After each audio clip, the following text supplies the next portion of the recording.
శ్రీమాత్రే నమ. జయ గురు దత్తాత్రేయ నమ. ఈ వీడియోలో మనం వివాహం కొరకు ఎదురు చూస్తున్నటువంటి యువతీ యువకులకు తొందరగా వివాహం కుదరాలంటే ఒక 6 ముఖ్యమైనటువంటి సూత్రాలు, అలాగే జాగ్రత్తలు అనుకోండి, సూత్రాలు అనుకోండి, పరిహారాలు అనుకోండి, ఇవి పాటించడం వల్ల మరి చాలా కాలంగా ఎదురు చూస్తున్నటువంటి యువతీ యువకులకు మరి ఒక జంట ఏర్పడి తొందరగా వివాహం జరిగే అవకాశాలు ఉంటాయి. తులారాశి వారు వివాహం కొరకు ఎదురు చూస్తున్నటువంటి యువతీ యువకులు వారి జీవిత భాగస్వామిని ఎన్నుకునే విషయంలో ఎటువంటి జాగ్రత్తలు తీసుకోవాలి, ఏ రాశుల వారితో వివాహం చేసుకుంటే అనుకూలంగా ఉంటుంది అన్న విషయాన్ని మనం ఈ వీడియోలో పరిశీలిద్దాం. మరి తులారాశి వారికి శుక్రుడు అధిపతి అవటం వల్ల శుక్రుడు యొక్క రాశులైనటువంటి తుల, వృషభ రాశుల వారు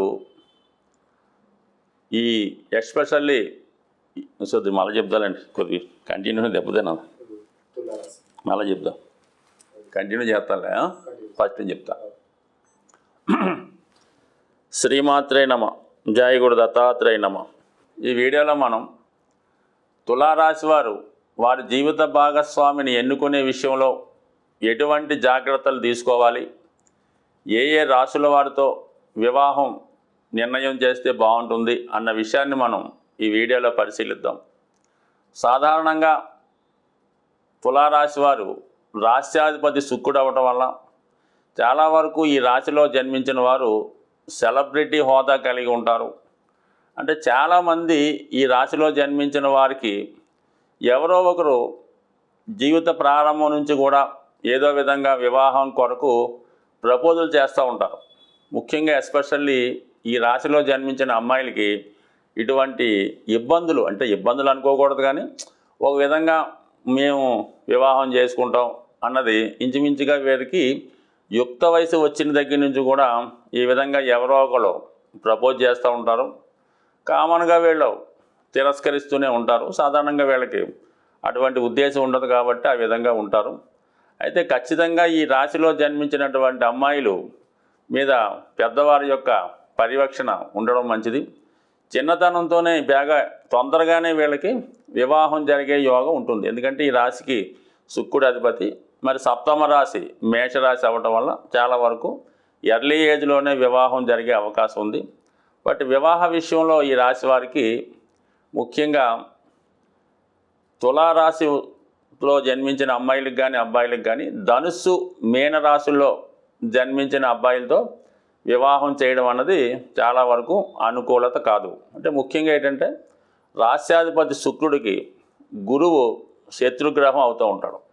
ఆ కారణం వల్ల గురువు యొక్క రాశులైనటువంటి మనకి ధనుస్సు, మీన రాశులతో వివాహం అన్నది చాలా వరకు చేయకుండా ఉంటేనే మంచిది.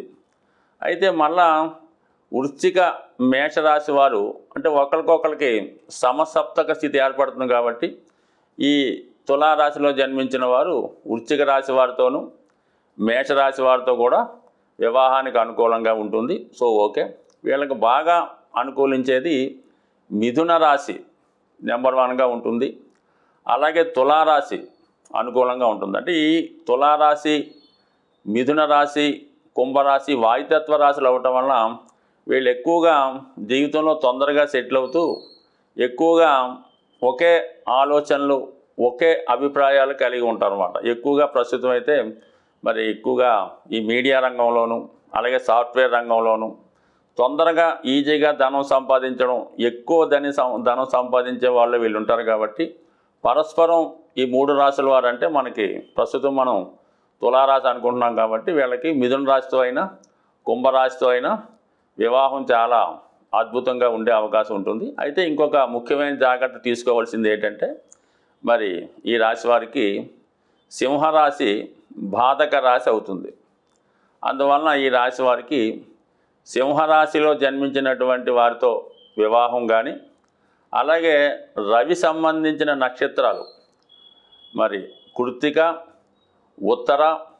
ఉత్తరాషాఢ అంటే రవి సంబంధించిన నక్షత్రాలు కూడా బాధక నక్షత్రాలు అవుతాయి కాబట్టి ఆ నక్షత్ర వాళ్ళతో కానీ, సింహరాశితో వారు కానీ, సింహలగ్నంతో వారు కానీ ఈ రాశి వారికి, తులారాశి వారికి సాధ్యమైనంత వరకు వివాహం చేయకూడదు. అంటే చేయడం వల్ల ఇబ్బంది లేదు, కానీ విపరీతమైనటువంటి ఆధిపత్యం ఈ రాశి వారి మీద చెలాయించడం వల్ల అసలే సున్నితంగా ఉన్నటువంటి ఈ రాశి వారు దాని మీద పెద్దగా ఇంట్రెస్ట్ చూపరు.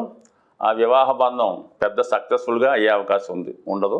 అయితే కుజుడు ఈ రాశి వారికి ఇబ్బంది పెడతాడు కాబట్టి కుజుడు రాశిలో ఉన్న, జన్మరాశిలో ఉన్న, అలాగే 2వ స్థానం అయినటువంటి వృశ్చిక రాశిలో ఉన్న, 4వ స్థానంలో ఉన్న, 7మ, 8మ స్థానాలు, అలాగే 12వ స్థానం అంటే ఈ విధంగా ఈ రాశి వారికి కుజదోషం వర్తిస్తుంది. కాబట్టి మరి అలాగే 2వ వారి జాతకంలో అంటే అబ్బాయి అయితే అమ్మాయి జాతకంలో, అమ్మాయి అయితే అబ్బాయి జాతకంలో ఇటువంటి కుజదోషం ఉన్న వాళ్ళతో చేస్తేనే ఆ వివాహ సంబంధం అనుకూలిస్తుంది. అంటే ఇద్దరిలో కుజదోషం ఉందంటే ఇద్దరు కూడా దాన్ని సమానంగా ఎదుర్కొని ఏ విషయంలోనైనా పోరాడగలిగి రాజీ పడటం కానీ, పోరాటం కానీ జరుగుతుంటుంది. ఇందులో అంటే బ్యాలెన్స్ చేస్తూ ఉంటుంది అన్నమాట. కుజదోషం ఇద్దరు జాతకాల్లో ఒకళ్ళు తట్టుకునే శక్తి ఇస్తూ ఉంటుంది. ఒకరి జాతకంలో కుజదోషం ఉండి ఒకరి జాతకంలో లేకపోతే ఒకరు బలహీన పడడం వల్ల వారు బాగా ఇబ్బంది పడుతుంటారు. కాబట్టి ఎస్పెషల్లీ తులారాశి వారికి కుజదోషం ఉంటే కుజదోషం ఉన్న వాళ్ళతోనూ, కుజదోషం లేకపోతే కుజదోషం లేని వాళ్ళతోనూ. అలాగే ఇంకొక ముఖ్యమైన పాయింట్ ఉంది. తులారాశి వారికి కుజదోషం ఉండి పరిష్కారం అవుతూ ఉంటుంది. ఏ గురు దృష్టి ఉండడం వల్ల, కొన్ని రాశుల్లో ఉంటే లేకపోవడం వల్ల ఉండి పరిహారం అవుతుంది. అలాగే అవతల వారికి కూడా ఉండి పరిహారం చేసుకుంటే 100% ఎటువంటి ఇబ్బంది ఉండదు. అయితే తులారాశి వారు సాధ్యమైనంత వరకు మరి ఎర్లీ మ్యారేజ్ అయితేనే వీళ్ళకి చాలా అనుకూలంగా ఉంటుంది. లేట్ మ్యారేజ్ అవ్వడం వల్ల కొంతవరకు ఇబ్బందులు రావడం జరుగుతుంటుంది. సో ఏదేమైనా తులారాశి వారికి ఎక్కువగా మరి మంచి వివాహ సంబంధం సర్వసాధారణంగా వీళ్ళకి వివాహ సమస్యలు చాలా తక్కువగా ఉంటాయి. ఉన్నప్పుడు కూడా వీళ్ళ యొక్క చాకచక్యంతోనో, వీళ్ళ యొక్క నడవడిక వల్ల, వీళ్ళలో ఉన్నటువంటి ఏదో ఒక ప్లస్ పాయింట్ వల్ల వివాహ జీవితం సజావుగా సాగే అవకాశం ఉంటుంది. సాధారణంగా ఆలస్య వివాహానికి గ్రహాలు శుక్రగ్రహం కారణమవుతుంటుంది. అలాగే చంద్రుడు కూడా కారణమవుతూ ఉంటాడు. ఎవరి జన్మజాతకంలైనా లగ్నాలు రాశులతో పని లేకుండా శుక్రుడు పాపగ్రహాలతో కలిసి ఉంటాయి. ఎస్పెషల్లీ శనితో కలిసి ఉన్నా, రవితో కంబస్ట్ అయి ఉన్నా, శుక్రుడు నీచపడి ఉన్నా వివాహం ఆలస్యం అవుతుంది.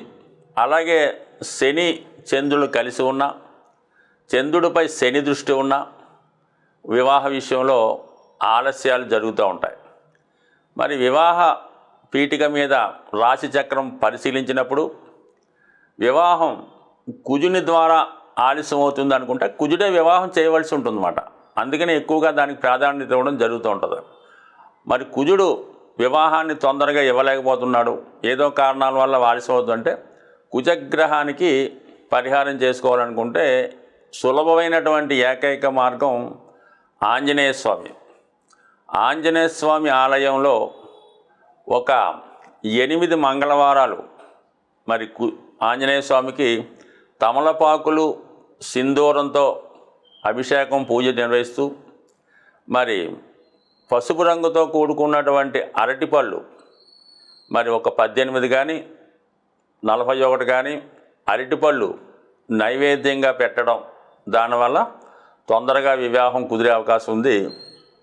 ఇంకా అద్భుత రెమెడీ ఏంటంటే మరి అందరికీ అవకాశం లేకపోవచ్చు, మరి కోతులకి ఎన్ని కోతులైనా పర్లేదు, మరి మీకు ఎంత వీలు కలిగితే అన్ని కోతులు తినే ఆహారం, ముఖ్యంగా అరటిపళ్ళు, మిగతా పళ్ళన్నా కోతులకి లంసంగా ఏదో 1, 2 కాకుండా ఒక అరటిగెల కోతులకి ఆహారంగా వేయడం వల్ల కూడా మరి వివాహంలో కుజుని ద్వారా ఆలస్యమయ్యే దోషం తొలగిపోయే అవకాశం ఉంటుంది. అలాగే ఒకేసారి కాకుండా 2-3 సార్లు వేయచ్చు. ఇంకా వెరీ సింపుల్ ఏంటంటే ప్రతి మంగళవారం చీమలకి ఆహారం వేయడం వల్ల కానీ, చేపలకి ఆహారం వేయడం వల్ల కూడా ఇది తొందరగా వివాహం జరిగే అవకాశం ఉంది. అదే రాహు కారణం వల్ల వివాహం ఆలస్యం అవుతుంది. అంటే రాహు కారణం వల్ల ఎలా ఉంటుంది, వివాహం బాగా దగ్గరికి వచ్చి మిస్ అవుతుంటుంది. చాలా వరకు వివాహం కోసం ఎవరు పట్టించుకోకపోవడం, ఏదో ఒక రూమర్ పెడుతుంటారు అన్నమాట. అమ్మాయి ఇలాగా, అబ్బాయి ఇలాగా, ఆ కుటుంబం ఇలాగా, అందులో ఇలా జరిగింది అలా జరిగిందని వచ్చిన సంబంధాలు చుట్టుపక్కల వాళ్ళు పాడు చేస్తుంటారు. అది రాహు ప్రభావం వల్ల మనకు అర్థమవుతుంటుంది అన్నమాట.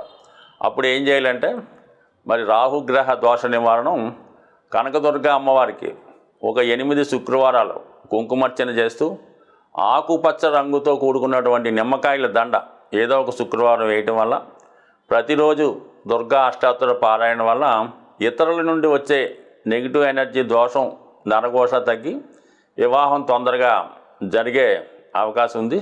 సో ఏదైనా అందరూ కూడా కామన్గా వివాహం ఆలస్యమైనప్పుడు మంగళవారం రోజు నియమంగా ఉంటూ అటు సుబ్రహ్మణ్య స్వామి ఆరాధన చేసుకుంటూ చిన్న చిన్న పరిహారాలు ఏదో సింపుల్గా పాటించడం వల్ల ప్రతి ఒక్కరికి కూడా వివాహం అయిన వారికి వివాహ దోషాలు కూడా సాల్వ్ అయ్యే అవకాశం ఉంది ఈ కొద్దిపాటి సింపుల్ రెమెడీస్తో. ఇంకొక పద్ధతి కూడా ఉంటుంది. అయితే కొద్దిగా ఖరీదుతో కూడుకున్నది అవ్వచ్చు, అయినప్పటికి కూడా రత్నధారణ, ఎవరైతే దోషం కుజుని వల్ల వివాహం ఆలస్యం అవుతుందో వాళ్ళు వివాహం అయినంత వరకు కూడా మనకి పగడం అనే ఉంగరాన్ని ధరించవలసి ఉంటుంది. అంటే సాధారణంగా పగడాలు రకరకాల సైజుల్లో దొరుకుతుంటాయి. త్రికోణ ఆకారంలో ఉన్నటువంటి పగడం, 3 త్రికోణాకారంలో ఉన్నటువంటి పగడం, అది పర్టికులర్గా రాగిలో తయారు చేయించి, మరి స్త్రీలైతే ఎడమ చేయి ఉంగరం వేలికి, మగవాళ్ళైతే కుడి చేయి ఉంగరం వేలికి, అది మంగళవారం రోజు మరి ధరించడం వల్ల, అంటే మళ్ళీ ఈ నక్షత్రంకి పడదు, ఆ లగ్నానికి పడదు, ఈ వాసికి పడదు, ఇలాంటి కథలేమి పక్కన పెట్టి కేవలం వివాహం అనే సంకల్పంతో మరి ఆ ఉంగరాన్ని తయారు చేసి చక్కగా హనుమాన్ టెంపుల్లో కానీ సుబ్రహ్మణ్య స్వామి టెంపుల్లో కానీ పూజ చేపించి విధి విధానంగా పెట్టుకోవడం వల్ల ఖచ్చితంగా వివాహం అన్నది కుదురుతూ ఉంటుంది. ఇంకా దానికన్నా ఇంకా సర్వశ్రేష్టమైనది కనక పుష్య రాగం. అంటే మనకి గురుగ్రహ అనుగ్రహం లేనిది కూడా ఏది జరగదు. అందుకే పెళ్ళికి గురుబలం వచ్చిందా అని అడుగుతుంటారు. కాబట్టి మరి ఇదేంటంటే పెద్దగా ఇబ్బంది కలిగింది, ఎవరికి కూడా ఎటువంటి నష్టాన్ని కలిగించదు. కాబట్టి కనక పుష్య రాగము, ఈ కనక పుష్య రాగం అనే ఉంగరం మరి సుమారుగా అటు ఇటుగా 3 క్యారెట్ల ఉంగరం, అది బంగారంలో తయారు చేయించుకోవచ్చు లేదా వెండిలో తయారు చేయించుకొని గురువారం రోజు గురు హోరలో, అంటే ఉదయం 6 నుంచి 7 గంటల మధ్యలో మరి ఏదైనా ఆలయంలో, ముఖ్యంగా దత్తాత్రేయుడు ఆలయం సంబంధించిన దాంట్లో పూజ చేయించి గురువారం రోజు ఈశాన్య వైపు తిరిగి మీ పెళ్లి కొరకు ఎవరైతే బాగా ఆందోళన చెందుతున్నారో, ముఖ్యంగా మదర్ చేతి మీదుగా మీరు ఆ ఉంగరాన్ని కుడి చేయి చూపుడు వేలికి అబ్బాయిలు, ఎడమ చేయి ఉంగరం వేలికి అమ్మాయిలు ధరించడం. అయితే ఆ ఉంగరం ధరించే రోజు శనగపిండితో తయారు చేసినటువంటి మైసూర్ పాక్ అవ్వచ్చు, బూందీ లడ్డు అవ్వచ్చు, అది మీరు కనీసం ఒక 5కి పంచిపెట్టడం వల్ల వివాహం అన్నది కుదురుతుంది. ఇంకా స్త్రీలకు ఏంటంటే ఒక అద్భుతమైన రెమెడీ ఉన్నది. ఒక మంగళవారం రోజు ఎవరైతే వివాహం కొరకు ఎదురు చూస్తున్నారో ఆ అమ్మాయి గోరింటాకు తెప్పించి దాన్ని చక్కగా అంటే దాన్ని రుబ్బడం ఏదో జరుగుతుంది, దాన్ని తయారు చేస్తారంటే చేతికి అలంకరించుకోవడానికి వీలుగా దాన్ని తయారు చేయాలన్నమాట. సొంతంగా అమ్మాయే తయారు చేయాలి, అంటే మిక్సీలు కట్టేయకుండా మరి పూర్వకాలం చేసినట్టు చేయడం వల్ల తయారు చేయించి మీకు అందుబాటులో ఉన్నటువంటి, మీకు మేనత్త వరుసలో ఉన్న వాళ్ళకి, అటువంటి చుట్టుపక్కల వాళ్ళైనా పర్లేదు, మేనత్తలు ఉంటే ఓకే, వాళ్ళకి పుణ్యస్త్రీలకి వాళ్ళ ఇంటికి ఆహ్వానించి వారి చేతికి చక్కగా ఈ గోరింటాకు, ఎవరైతే అమ్మాయి పెళ్లి కావాలో అమ్మాయితో అలంకరింప చేసి వాళ్ళకి సత్కరించాలంటే వాళ్ళకి ఏదో రవికులు గుడ్డ, చీర, జాకెట్ లాంటిది పెట్టి వాళ్ళ పాదాలకి నమస్కరించి, ఇంకా కూడా ఉంది మరి పాదాలకి పసుపది రాసి చక్కగా వాళ్ళని ముత్తైదుగా పూజ చేసుకొని వాళ్ళకి ఎంతమంది అయితే అంతమందికి, కేవలం ఒక 3 అయితే చాలు, వాళ్ళకి చక్కగా భోజనం పెట్టి సత్కరించడం వల్ల కూడా వివాహంలో ఉన్నటువంటి తొందరగా వివాహం జరిగే సూచనలు ఈ పూర్వకాలం చాలా వరకు చేయిస్తూ ఉండేవారు. రాను రాను కాలగమనంలో ఇవన్నీ కూడా మారిపోవడం జరిగింది. కానీ ఏదైనా ఇటువంటి చిన్న రెమెడీలే మనకు బాగా పనిచేస్తుంటాయి. కాబట్టి ఇదేనా రెమెడీ అన్నది నమ్మకంతో చేయవలసింది. నమ్మకంతో ఏది చేసినా దాని ఫలితం చాలా వరకు సక్సెస్ అయ్యే అవకాశం ఉంటుంది. స్వస్తి.